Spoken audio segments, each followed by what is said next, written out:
ህዳሴ እንኳን ስራው ከአንዱ ጫፍ ተጉዞ ማየትም አድካሚ ነው። ተጉዘን ደከምን አይደል?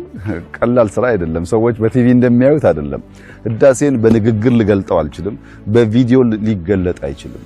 ህዳሴ ከቪዲዮ በላይ ነው። ህዳሴ ከንግግር በላይ ነው። ብዙዎች አይተው ነክተው ካላዩት በቀር ምን ያህል ግዙፍ ስራ እንደሆነ መገንዘብ ያስቸግራል። ይሄ በጣም አስደማሚ ነገር ነው። በደህንነት ለተሳለቁብን ከዚያ ካላችሁበት አረንቋ አትወጡም፣ የብልጽግናን ሽታ አታዩትም፣ መልማት አይቻላችሁም፣ መሻገር አይሆንላችሁም፣ ለእናንተ የተገባና የተፈቀደ አይደለም ላሉን ግለሰቦችና ቡድኖች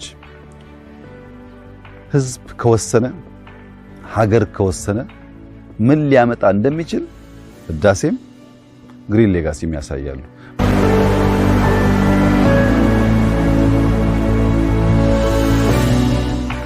ይሄ ግድብ መላው የኢትዮጵያ ህዝብ እና የኢትዮጵያ ወዳጆች ሊገነዘቡ የሚገባቸው ሐሳብ እና ገንዘብ እንዲሁም ጊዜ ብቻ አልገነባውም፣ ደምም ጭምር ነው የገነባው። ይሄንን ግድብ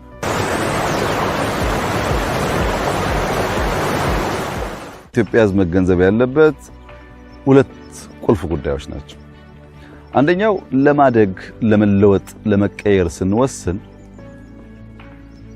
እኛ መልካም ነገር ስላሰብን ዓለም ሁሉ በዚያ መልካም ነገር አጨብጭቦ የሚቀበለን ስላይደለ ከወትሮ በተለየ መንገድ መደማመጥ፣ መናበብ፣ ለጋራ ዓላማ አብሮ መቆም፣ ባለን ጉልበትና አቅም ገንዘብ ሁሉ መተባበር አስፈላጊ እንደሆነ ያን ካላደረግን በቀር ስንዴውም ግሪን ሌጋሲውም ኮሪደሩም ህዳሴውም በዋዛ ፈዛዛ ሊሳካ አይችልም።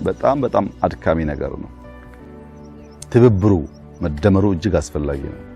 በሌላ መንገድ ሁለተኛው ኢትዮጵያውያን ቢያስተውሉ ቢማሩ ብዬ የማስበው ይሄ ግድብ ከኛ መንግስት ጋር ምንም ትስስር የለውም።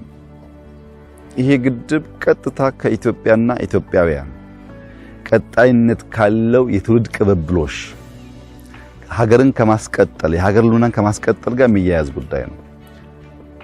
የፖለቲካል ዓላማ ያላቸው ሰዎች ብቻ ሳይሆኑ ማንም አላፊ አግዳሚ ዜጋም ቢሆን ነገ የሚረከባት ሀገር፣ ነገ የሚኖርባት ሀገር፣ እሱ እንኳን ባይኖር ልጆቹ የሚኖሩባት ሀገር የተሻለች የላቀች እንዲሆን መመኘቱ ግድ ነው። የፖለቲካ ዓላማ ይዘው ሲያበቁ የኢትዮጵያን ስትራቴጂክ ፍላጎት፣ የጋራ የሆነ ህልም፣ የጋራ የሆነ ራዕይ ሰዎች ህሊና ስላላቸው ማስተዋልና የጋራ የሆነውን ነገር ከታክቲካል ፍላጎት መለየት አለባቸው። እንደ ህዳሴ እንደ ግሪን ሌጋሲ ባለው ጉዳይ ሁሉም ሰው መረባረብ አለበት። የሌላ ጠላት ምክር እና መሻት እየሰማ የልጆቹን ዕጣ ፈንታ የሚያበላሽ መሆን የለበትም።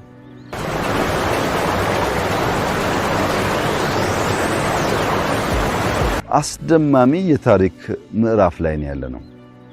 ህዳሴን የሚያክል ነገር 1001 ፈተና እያለ ተቋቁመን መጨረስ መቻል፣ ግሪን ሌጋሲን የመሰለ ነገር ተቋቁመን መጨረስ መቻል፣ ኮሪደር ብለን በአጭር ጊዜ ውስጥ ትላልቅ ታሪኮች መስራት፣ ስንዴ ብለን ዛሬ ለብዙ ሀገራት ልምድ የሚሆን ነገር መፍጠር፣ አሁን ሩዝ ላይ የጀመርነው ነገር፣ ሻይ ላይ የጀመርነው፣ ቡና ላይ የጀመርነው፣ በትምህርት ቤት ግንባታ የጀመርናቸው ጉዳዮች አሁን ባይታዩንም ዶቶቹ ሲገናኙ የምናስበውን ብልጽግና ለማረጋገጥ በእጅጉ መሰረት የሚጥሉ ይሆናሉ።